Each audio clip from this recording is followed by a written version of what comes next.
ಹಾಂ ಸರ್, ಸ್ವಲ್ಪ ದಿನ ಫಾರಿನ್ ಹೋಗಿ ಕಲಿಯೋದಲ್ವಾ? ಎಸ್, ಹೊರದೇಶ ಹಾಗೆ ಅಲ್ಲಿಯ ಪಠ್ಯಕ್ರಮಗಳನ್ನು ತಿಳ್ಕೊಳ್ಳುವಂತಹ ಗೋಲ್ಡನ್ ಆಪರ್ಚುನಿಟಿ. ನಮ್ಮ ಕಾಲೇಜು ಆಸ್ಟ್ರೇಲಿಯಾದ ಟಾಪ್ ಯೂನಿವರ್ಸಿಟಿ ಜೊತೆ ಟೈಅಪ್ ಮಾಡ್ಕೊಂಡಿದೆ. ವರ್ಷ ಪ್ರತಿ ಬ್ರಾಂಚಿಂದ ಒಂದೊಂದು ಸ್ಟೂಡೆಂಟ್ನ ಆಸ್ಟ್ರೇಲಿಯಾಗೆ ಕಳಿಸ್ತೀವಿ. ಹೌದು ಸರ್, ಇದ್ರ ಬಗ್ಗೆ ಗೊತ್ತಿದೆ. ಆದರೆ ಇದನ್ನ ನೀವು ನನ್ನ ಹತ್ರ ಕೇಳ್ತಿದ್ರೆ ಗೊತ್ತಾಗ್ಲಿಲ್ಲ.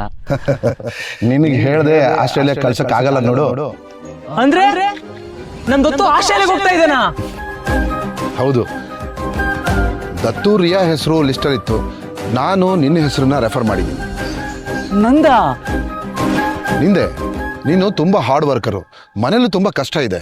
ಈ ಪ್ರೋಗ್ರಾಮು ನಿನ್ಗೇನಾದರೂ ಸಿಕ್ಕಿದ್ರೆ ಫೈನಲ್ ಇಯರ್ನಲ್ಲಿ ಲಕ್ಷಾಂತರ ರೂಪಾಯಿ ಬರೋ ಸಂಬಳ ಸಿಗುತ್ತೆ. ಅದಕ್ಕೆ ಮನೆಯಲ್ಲಿ ಕಷ್ಟ ಇದೆ ಅಂತ ಸಿಂಪತಿಲಿ ಅವಕಾಶ ಕೊಡ್ತಿದ್ರಾ ಸರ್? ಖಂಡಿತ ಇಲ್ಲ. ನಾನು ಎಷ್ಟೋ ಜನ ಸ್ಟೂಡೆಂಟ್ಸ್ನ ನೋಡಿದ್ದೀನಿ. ಈ ಇಂಜಿನಿಯರಿಂಗ್ ಬಂದಮೇಲೆ ಈ ಓದೋ ವೇಗನೇ ಅಕಾಡೆಮಿಕ್ ಆಗಿ ಕಡಿಮೆ ಆಗುತ್ತೆ.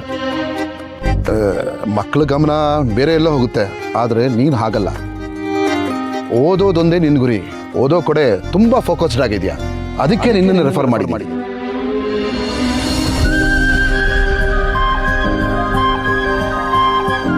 Thank you sir, thank you so much. ನೀನೇನಾದರೂ ಒಪ್ಪಿದ್ರೆ ನಾಳಿದ್ದೆ ಹೊಡೋದು. ದತ್ತು, ಬೇಗ ಬೇಗ ಸೂಟ್ ಕೇಸ್ ಪ್ಯಾಕ್ ಮಾಡ್ಕೋ. ಆದರೆ ಒಂದು ಕಂಡೀಷನ್ ಇದೆ.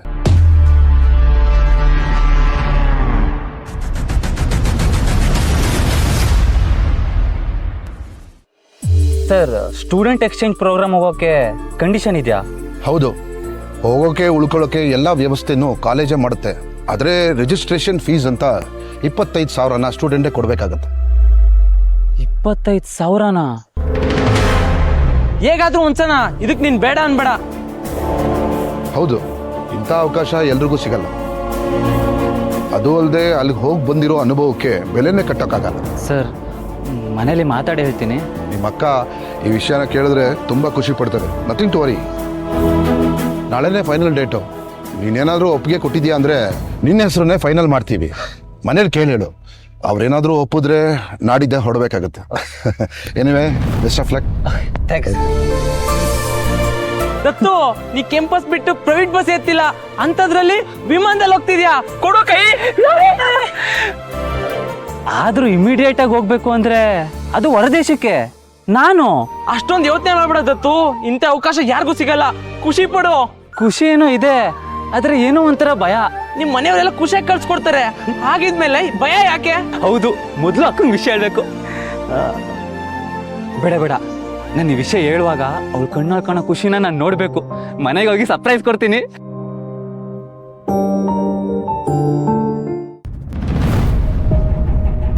ಮನೆಯವ್ರೆ, ಒಂದು ನಿಮಿಷ.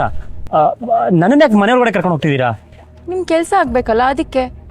ನನ್ನ ಕೆಲಸನ ಹೊರಗಡೆನೆ ಮಾಡ್ಕೊಂಡು ಹೋಗ್ತೀನಿ. ಹೊರಗಡೆಯಿಂದನಾ? ಡೆಲಿವರಿ ಐಟಮ್ಸ್ನೆಲ್ಲ ಹೊರಗಡೆನೆ ಇಳಿಸಿ ಹೋಗ್ತೀರಾ? ನಮ್ದು ಮನೆ ಬಾಗ್ಲಿಗೆ ಬಂದು ಕೊಡೋದಷ್ಟೇ ಕೆಲಸ. ಇನ್ಸ್ಟಾಲೇಷನ್ಗೆ ಬೇರೆಯವ್ರು ಬರ್ತಾರೆ. ಏನ್ ಹೇಳ್ತಾ ಇದೀರಾ ವಿಕ್ಕಿ? ಈ ಮನೆ ಮೆಟ್ಲು ನೋಡಿ, ದೇವಸ್ಥಾನಕ್ಕೆ ಹೋಗೋ ಮೆಟ್ಲು ಥರ ಇದೆ. ಇಷ್ಟೆಲ್ಲ ಎತ್ಕೊಂಡು ಹೋಗೋಕೆ ಕಷ್ಟ ಅಲ್ವಾ? ಫ್ರಿಜ್ ಬೇರೆ ಭಾರ ಇರುತ್ತೆ. ಆದ್ರೆ ಮನೆ ಬಾಗ್ಲಿರೋದೇ ಅಲ್ಲಿ. ಬಾಗ್ಲತ್ರ ಇಳಿಸ್ಬೇಕು ಅಂದ್ರೆ ನೀವು ಅಲ್ಲಿವರೆಗೂ ತರಲೇಬೇಕಲ್ವಾ? ಏನಪ್ಪ ಹೇಳೋದು? ಏನಂದ್ರಿ? ಅಲ್ಲ, ಏನು ಮಾಡೋದು ಅಂತ ಯೋಚನೆ ಮಾಡ್ತಾ ಇದ್ದೀನಿ. ಯಾಕೆ, ನೀವೇ ಹೊತ್ಕೊಂಡ್ಬರ್ಬೇಕಾ? ನಿಮ್ ಜೊತೆಗೆ ಯಾರು ಬಂದಿಲ್ವಾ? ಇದಾರೆ. ಎಲ್ಲಿದ್ದಾರೆ? ಫ್ರಿಜ್ ಇರೋ ಗಾಡಿನೂ ಕಾಣ್ತಿಲ್ಲ, ನಿಮ್ ಜೊತೆಗೆ ಬಂದಿರೋ ಜನನೂ ಕಾಣ್ತಾ ಇಲ್ಲ. ಜನ, ಗಾಡಿ ಗೇಟ್ ಆಚೆ ಇದೆ. ಫ್ರಿಜ್ ಎಲ್ಲಿ ಇಡಬೇಕು ಅಂತ ಫಸ್ಟ್ ನೋಡ್ಬೇಕಲ್ವಾ? ಓ, ಸರಿ ಸರಿ. ಎಷ್ಟು ಜನ ಇದ್ದಾರೆ?